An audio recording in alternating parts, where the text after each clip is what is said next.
Hello and welcome to today's topic thyroid.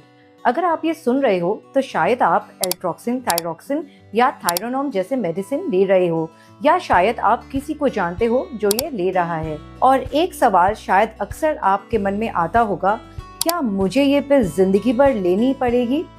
क्या thyroid curable है? क्या ये रिवर्स हो सकता है? चलिए आज इस टॉपिक को कामली स्टेप बाय स्टेप समझते हैं बिना पैनिक के। थायराइड का काम क्या है? थायराइड को आप अपने बॉडी का मैनेजर समझ लो, बिल्कुल वैसे जैसे मम्मी घर मैनेज करती है। थायराइड हार्मोन्स रिलीज करता है और metabolism, digestion, kidney function, skin health और हार्ट बीट सब कंट्रोल करते हैं। लेकिन थायराइड को कंट्रोल कौन करता है? हमारे ब्रेन में होता है हाइपोथैलेमस और पिट्यूटरी ग्लैंड। हाइपोथैलेमस सिग्नल देता है पिट्यूटरी को, पिट्यूटरी रिलीज करता है TSH यानी कि थायराइड स्टिमुलेटिंग हार्मोन, जो थायराइड को बोलता है T4 और T3 बनाने के लिए। T4 बड़ा भाई लेकिन कम एक्टिव, T3 छोटा भाई लेकिन सुपर एक्टिव। T4 और T3 में कन्वर्ट करने के लिए तीन चीजें बहुत जरूरी होती है: आयोडीन, टायरोसिन एंड सेलेनियम। जब ये न्यूट्रिएंट्स कम हो जाते हैं, थायराइड वीक हो जाता है। प्रॉब्लम कहाँ स्टार्ट होती है? कभी कभी T4 बनाना कम हो जाता है due to nutritional deficiency, chronic stress, कुछ अंडरलाइंग डिजीज। इस वजह से TSH ज़्यादा बनने लगता है, लेकिन थायराइड सही से काम नहीं करता, जिससे हाइपोथायरॉयडिज्म हो जाता है। अगर ब्लड टेस्ट में TSH लेवल 4.5 से ऊपर हो जाए तो हाइपोथायरॉयडिज्म डायग्नोस किया जाता है। कभी कभी थायराइड ज़्यादा एक्टिव हो जाता है, तब होता है hyperthyroidism. Common symptoms for hypothyroidism: dry skin, frizzy hair, weight gain, puffy face, constipation, period problems, fatigue. And hyperthyroidism के लिए weight loss, irregular heart beat, anxiety, increase appetite. चलिए अब समझते हैं क्या थायराइड रिवर्सिबल है। अगर early stage, subclinical stage में पकड़ लिया जाए या डोज अभी भी लो है तो हाँ, थायराइड रिवर्स हो सकता है through proper diet and lifestyle. लेकिन अगर ऑटोइम्यून हाइपोथायरॉयडिज्म यानी कि हशीमोटोस थायरॉयडाइटिस है, जहां आपका इम्यून सिस्टम आपके थायराइड को अटैक करता है, उससे हम सिर्फ मैनेज कर सकते हैं, कंप्लीटली क्योर नहीं कर सकते हैं। एंटी TPO और एंटी TG जैसे टेस्ट ये कंफर्म करते हैं कि ऑटोइम्यून थायराइड है या नहीं। क्या आपने कभी सोचा है कि हम थायराइड मेडिसिन एम्प्टी स्टमक क्यों लेते हैं? चलिए समझते हैं। थायराइड के पिल्स हमेशा एम्प्टी स्टमक लेनी चाहिए, क्योंकि फूड, कैल्शियम, कॉफी और इवन वॉलनट्स भी उसके एब्जॉर्प्शन को ब्लॉक करते हैं।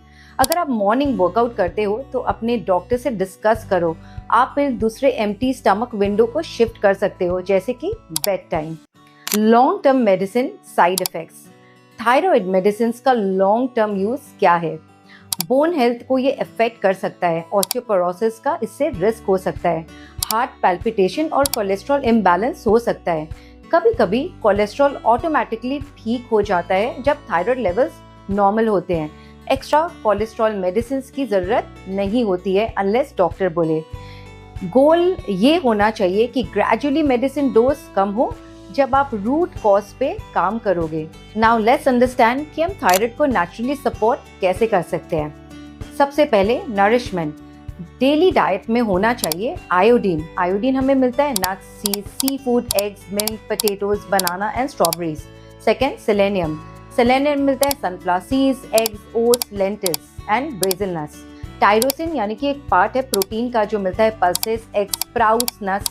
Essential vitamins and minerals: vitamin E, A, zinc, manganese, magnesium. Now superfoods: sweet potato, carrot specially before meals, spinach, coriander water, coconut oil या फिर सूखा हुआ नारियल। अब हमें अवॉइड क्या करना है? सिर्फ ये तीन चीजें: refined oil, refined salt and processed food. Cooked peanuts, soy, cauliflower ये सब सेफ है। Now comes exercise. Workout routine में होना चाहिए स्ट्रेंथ ट्रेनिंग 1 से 2 बार एवरी वीक, योगा 3 से 4 बार every week and regular breathing exercise oxygen supply के लिए। ओवर एक्सरसाइज बिल्कुल नहीं करना चाहिए, इंटेंसिटी से ज़्यादा कंसिस्टेंसी इंपॉर्टेंट है।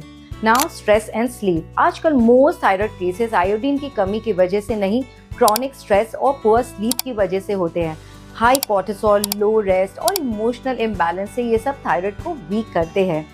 अब इसका सोल्यूशन क्या है? Proper sleep, daily me time, lifestyle balance between exercise, nutrition और रिलैक्सेशन। थायराइड सिर्फ एक छोटी सी पिल का सोल्यूशन नहीं है।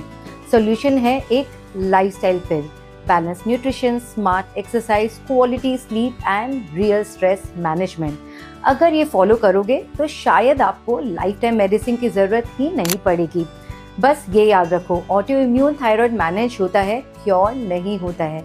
लेकिन हाइपोथायराइडिज्म अगर अर्ली स्टेज में है तो डेफिनेटली रिवर्स हो सकता है।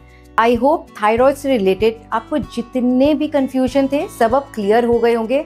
अगर इसके बाद भी आपके मन में कुछ भी डाउट, कुछ भी सवाल है तो आप कमेंट में नीचे पोस्ट कर सकते हैं। मैं आपके सारे सवालों को बहुत ही सिंपल तरीके से सॉल्व करूंगी, जिससे कि आपका थायराइड हमेशा के लिए ठीक हो जाएगा।